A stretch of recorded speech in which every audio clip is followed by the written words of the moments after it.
Semangat pagi bagi kita semua. Senang bertemu kembali dengan anak didik Bapak. Perkenalkan, nama Bapak Ricky Manik. Saat ini Bapak mengajar di SMA Cahaya dan mengampu bidang studi bahasa Indonesia dan sedang mengajar di kelas 12 dan di kelas 11. Baik, demikian perkenalan singkat Bapak. Kita masuk pada topik berikut ini, bicara tentang surat lamaran pekerjaan.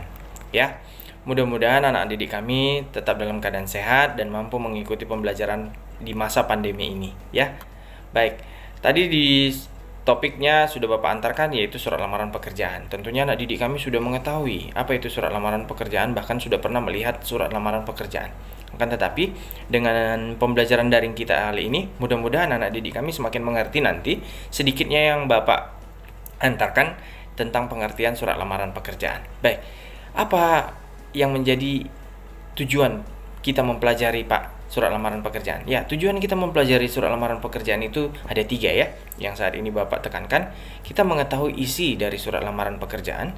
Kedua, kita mengetahui unsur kebahasaan surat lamaran pekerjaan.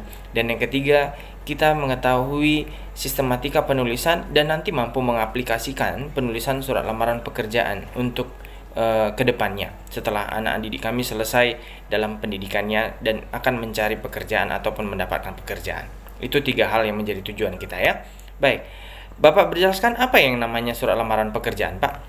Surat lamaran pekerjaan itu adalah bentuk komunikasi formal dalam bentuk tulisan, digunakan oleh seorang pencari kerja untuk mendapatkan pekerjaan, atau bahkan sudah mendapatkan pekerjaan sebelumnya tetapi dia ingin mencapai karirnya yang lebih baik, maka dia perlu bentuk komunikasi yang formal dan resmi, maka digunakanlah surat lamaran pekerjaan.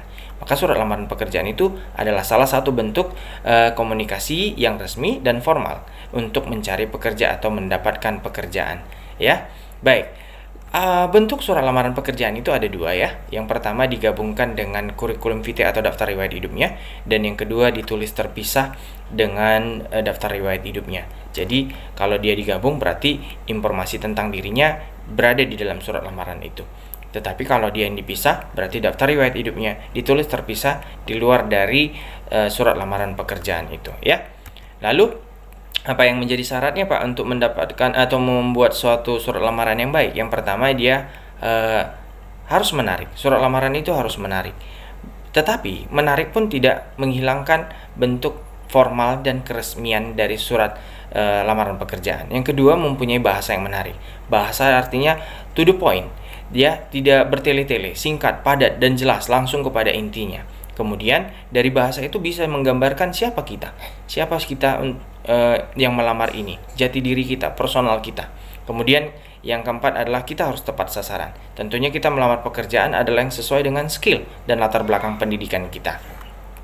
Lalu selanjutnya, apa saja yang perlu dilampirkan dalam surat lamaran pekerjaan itu Pak? Yang pastinya adalah identifikasi lengkap diri kamu, data dirinya, kemudian posisi yang kita kehendaki, kemudian riwayat kita bekerja juga bisa, misalnya kita sudah bekerja sebelumnya, bisa menjadi sebuah referensi, kemudian kemampuan yang kita miliki, artinya kita punya sebuah skill tambahan di luar dari pendidikan yang kita miliki, dan kemudian kita bisa menunjukkan riwayat pendidikan kita tamat dari mana.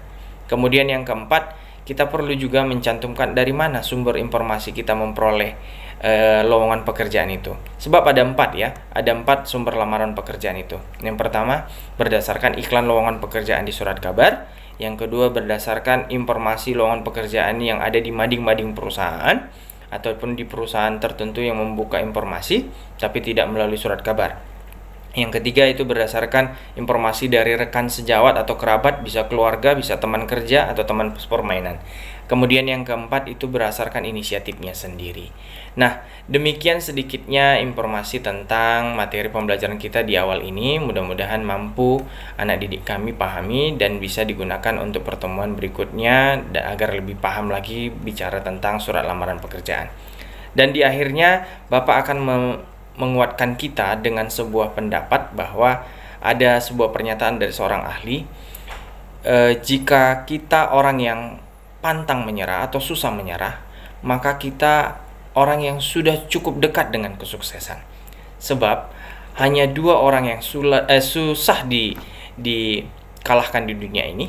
Yang pertama adalah orang yang sabar, Dan yang kedua adalah orang yang pantang menyerah. Itu kata Terelie. Demikian dari Bapak. Semoga kita sehat selalu. Salam sehat dan God bless you.